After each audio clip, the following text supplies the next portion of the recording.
SIR वो मुद्दा जो कई राज्यों के चुनाव से लेकर दिल्ली के गलियारों तक खूब गूंजा। यहाँ तक कि विपक्षी दलों ने इसे लेकर आवाज उठाई और सुप्रीम कोर्ट का दरवाजा तक खटखटा दिया। मगर सुप्रीम कोर्ट ने जो कहा उसकी उम्मीद भी शायद विपक्ष ने नहीं की होगी।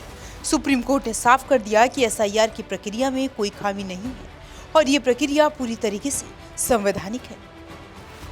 माननीय सुप्रीम कोर्ट ने कहा है कि एसआईआर की पूरी प्रक्रिया सही है।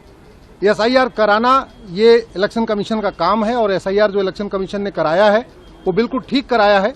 वो संविधान के अनुकूल है, रिप्रेजेंटेशन ऑफ पीपल एक्ट के अनुकूल है, जो कंडक्ट ऑफ इलेक्शन रूल है उसके अनुकूल है।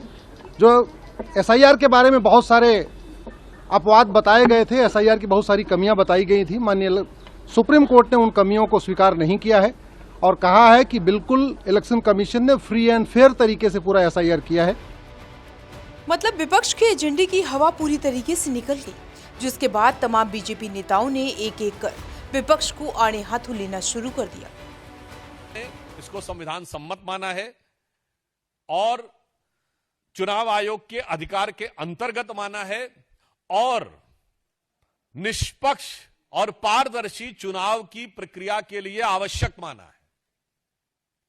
तो हम ये कह सकते हैं कि इंडी गठबंधन जो सनातन धर्म विध्वंसक और घुसपैठिया संरक्षक है, उसका वास्तविक चरित्र आज उठकर सामने आ गया है। उनका पूरा इकोसिस्टम, बिहार में एसआईआर चिल्ला रहा था, बंगाल में एसआईआर चिल्लाने लगा, केरल में एसआईआर हुआ, उनके लिए वो बिल्कुल ठीक था क्योंकि वहाँ चुनाव जीते, तमिलनाडु में एसआईआर बिल्कुल ठीक था। तो ये चयनात्मक कमिटमेंट और चयनात्मक एलिगेशन इसलिए लगाए गए क्योंकि एसआईआर बहाना है, अपने आप को हार से बचाना है।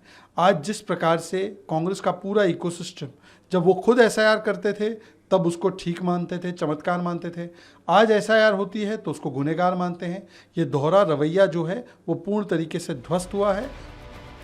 विपक्ष जिस नैरेटिव को हवा देने की कोशिश कर रहा था, सुप्रीम कोर्ट के फैसले के बाद अब खाली हाथ मल रहा है।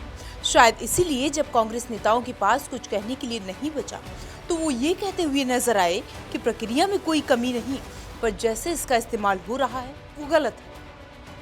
देखिए, मैं तो नहीं कहना चाहूँगा जो उसमें पार्शियलिटी हो रही है, पार्शियलिटी ठीक नहीं है, पार्शियलिटी गलत है कि उसमें चिन्हित करके लोगों के साथ कार्रवाई की जा रही है, ये गलत है। इसका निश्चित तौर से हम लोग पूरे देश के अंदर आप देखिए जो सही चीज़ है वो काम करें, सही के साथ पूरा देश खड़ा है, पर जो गलत हो रहा है वो गलत है। एसआईआर के मुद्दे पर सुप्रीम कोर्ट ने जो फैसला सुनाया वो बिहार में हुई एसआईआर प्रक्रिया को लेकर कहा, तो इसका बवाल दिल्ली में भी देखने को मिला।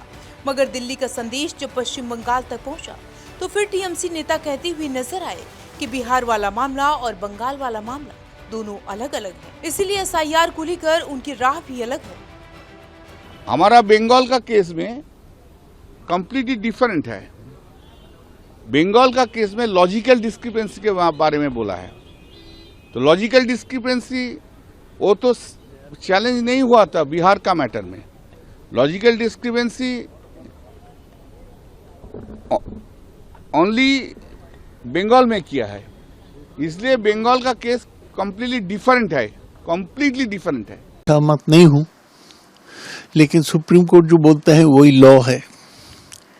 और हम ये सवाल नहीं उठाया था कि एसआईआर वैध नहीं है।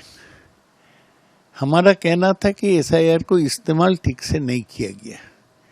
एसआईआर प्रोसेस में इस राज्य में गलती था, इसलिए 27 लाख लोगों का नाम डिलीट हुआ। तो सुप्रीम कोर्ट का राय के बाद भी हमारा जो आपत्ति ये रहेगा। संसद भवन से लेकर सुप्रीम कोर्ट तक और सुप्रीम कोर्ट से लेकर सड़क तक विपक्ष ने हर एंगल और हर चुनावी दंगल में एसआईआर के खिलाफ आवाज उठाई, साथ में सवाल भी उठाया और तो और चुनाव आयोग को भी क्या क्या नहीं कहा। खैर, अब सुप्रीम कोर्ट के इस फैसले के बाद सवाल यही है कि क्या होगा विपक्ष का अगला दांव।